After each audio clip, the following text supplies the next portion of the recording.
Hi there everyone, today I'm reviewing The Twice Dead King, Ruin by Nate Crowley. So, at first I wasn't sure whether I would like this book. I do my utmost to set aside prejudices though, and I was pleasantly surprised by this one, making it quite an interesting one to review.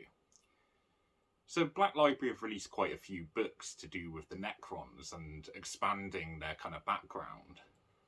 This book, the sequel, which is called Reign, The Infinite and the Divine by Robert Rath, to really flesh out the background of the Necrons.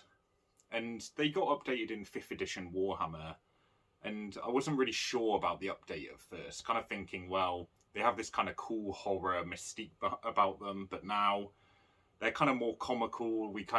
They're much more human, actually. So, you know, how does it actually work for the novels? Is it going to remain interesting, or is it going to alienate long-time fans? And actually, there's a bit of tragedy to the Necrons still, which kind of works really well. So let's get into it. And the problem Games Workshop did have with the Necrons was the lack of individual personality with old-time Necrons I'm talking about here. It's hard to fuel people's imagination when the stories are basically then the Necrons came out of their tombs to kill everything. It needed characters, and the approach was to portray them as arrogant and obviously previously all-powerful, but their kind of hubris was their downfall. But they foolishly trusted the Catan, a race of demigods, and the Catan named the Deceiver, or at least they knew him by his name, Mephet Ran, tricked the Necron Tyr, as they were called previously, into undergoing a pact which would do away with their flesh and make them immortal.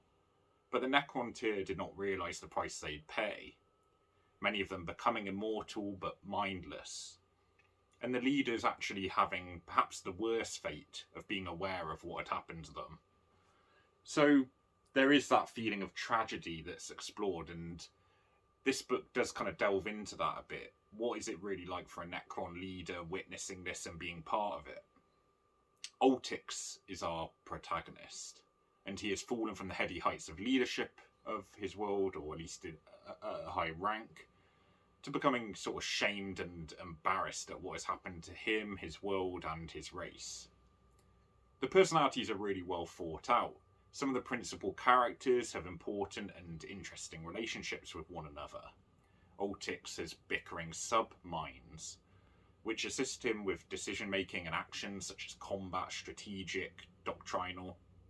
And sometimes they do kind of verge into tedious, these discussions. But usually they're quite interesting, even humorous. And they add a lot of colour. Similarly, a lot of the support characters feel the same way. They often have a comical personality, and examples of this can be seen with Neff, Mentep, and his pet Zot. Even the Scarab, that is just named Scarab, that features a lot towards the end. But also they did often just feel like support characters at times, when some of their perspective could have been introduced more. The Admiral Yennek bucks this trend though. He's quite a contrast to Ultix in that he's well regarded by his peers, and we kind of understand him a bit more, I think. Ultix himself is surprisingly emotional, but I think this is a deliberate and well thought out choice by the author. In fact, his emotions affect his interpretation of his past, his relationships with Joseras, who's a principal character, and how Ultix acts. It makes a lot of sense, and I think this main character is really a strong point of this book. It's well explored, well explained, and well developed. Ultix's background opens up more and more in the book.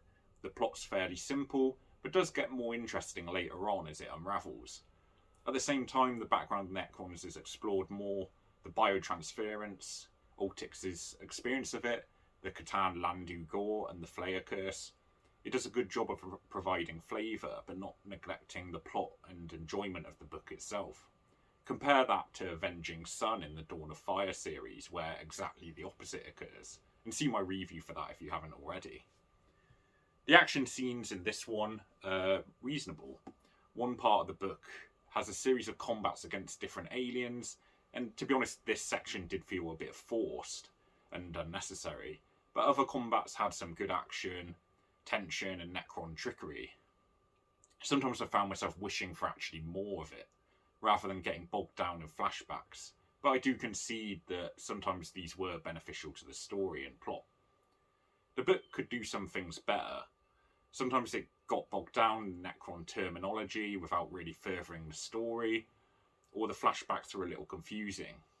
There probably could have been more action, but the dialogue and plot were really purposeful and interesting most of the time.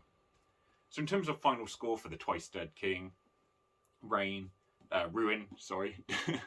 the personality of the Necrons has become far more comical, which takes a little getting used to.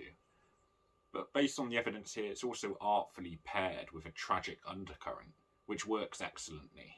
The Necrons are the foolish kings who have fallen from grace, and they struggle defiantly to regain their honour. This book does a good job of using that perspective, filling in colour, but also carrying a great character throughout in Altix. It's different, unique, but has a good story and one that carries the whole plot and story really well. So I think this one gets an 8 out of 10. It's actually a really strong book. It's a bit comical and there's that kind of tangent to the Necrons which takes getting used to.